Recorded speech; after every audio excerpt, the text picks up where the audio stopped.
上海人眼里的暗号。哎，这里有几首歌，听说正宗的上海人都会唱的，你可以吗？是吧？侬放看，听好。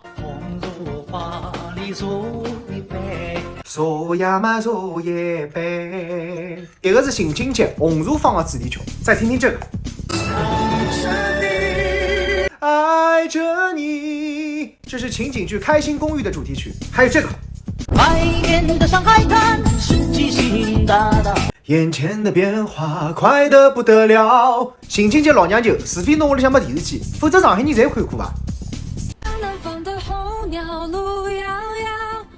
这个是不晓得了吧？这个是最新的沪语动画《上海故事》，这是一支由上海本土创作团队通过动画的方式来讲述上海市民自己的故事。哎呦，你还真了解啊！我放一首上海80年代的流行歌曲，侬可以会得唱吧？